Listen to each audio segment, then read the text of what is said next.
नमस्कार जय जगन्नाथ शुभ सकाळ। आज हूँ नवंबर 28 तारिख शुक्रवार। आज दिन पाणीपाग नहीं लेटेस्ट अपडेट आसी जाइए, तेणु भिडियो टी शेष जाए देखि नियंतु आपण माने सब किछि जानि परिबे। बंगोपसागर रे बात्या भय एही स्थान रे स्थलभाग छुई पारे। पश्चिम बंगोपसागर और संलग्न श्रीलंका उपकूल रे एबे केन्द्रीभूत होइछि अवपात। यह परवर्ती 12 रु 18 घंटा गभीर अवपात परिणत हेब। परे यह आहुरी बल गोटाइबा सह अधिक घनीभूत होई उत्तर पश्चिम दिगरे गति करिवो। श्रीलंका संलग्न बंगोपसागर रे बात्या आशंका सृष्टि परे किछि एमिति परिस्थिति सृष्टि होइछि। पाणीपाग विभागर कहिबार अनुसार दक्षिण पश्चिम बंगोपसागर रे ओ संलग्न दक्षिण पूर्व श्रीलंका उपरे सृष्टि होइतिबा स्पष्टजनित लघुचाप अवपात परिणत होइछि। आगकू आहुरी बल गोटाई गभीर अवपात रूप नेब। यह पुणी घनीभूत होई उत्तर पश्चिम दिगକୁ गति करिवो। बंगोपसागर संलग्न उत्तर तमिलनाडु और पंडिचेरी उपकूल को जीव बोली आईएमडी आकलन करछि। यह प्रभाव में 1 तारिख जाए तमिलनाडु रे प्रबल अति प्रबल वर्षा हो पारे।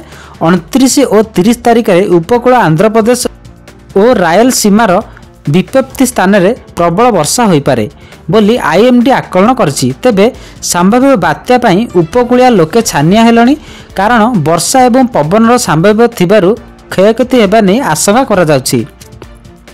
सेहीपरि इंडोनेशिया पाखापाखि आउ एक बात्या सृष्टि होइछि जार ना रहिछि सेन्यार, किंतु ओडिशा बा भारत रे एहार प्रभाव पड़िबो नाही किछि पाणीपाग विशेषज्ञ कहिसंती। तेबे निकोबर द्वीपपुंजरु 700 किमी एवं इंडोनेशियारु 150 किमी दूर रे एहार बलय सृष्टि होइछि।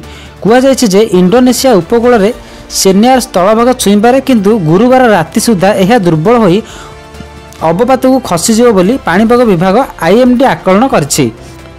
किंतु गुरुवार राति सुधा यह दुर्बल होई अवपात को खसीजिव बोली पाणीपाग विभाग आईएमडी पूर्वानुमान करछि। सेपटे बंगोपसागर रे बात्या आसुछि, सेपटे शीत बढ़ुछि। बात्या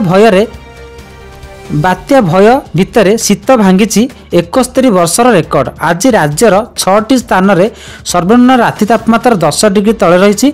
7 दिन पर्यंत राज्य में पाग मुख्यतः शुखिला रहिबो। गुरुवार और शुक्रवार घन कुहुड़ी होई 4 जिला सुंदरगढ़, झारसुगुड़ा, कंधमाल और कोरापुट जिला को येलो वार्निंग जारी करिछि पाणीपाग विभाग। आगामी 2 दिन में ओडिशार जिला गुड़िक सर्वनिम्न राति तापमात्रा 2 रु 3 डिग्री ह्रास पाइब बोली पूर्वानुमान करिछि पाणीपाग विभाग। यह थिला आजिर अपडेट। वीडियो टी लाइक एवं सब्सक्राइब करनेबे, जहाँ फल आपने सर्वप्रथमे लेटेस्ट अपडेट पाई परिबे।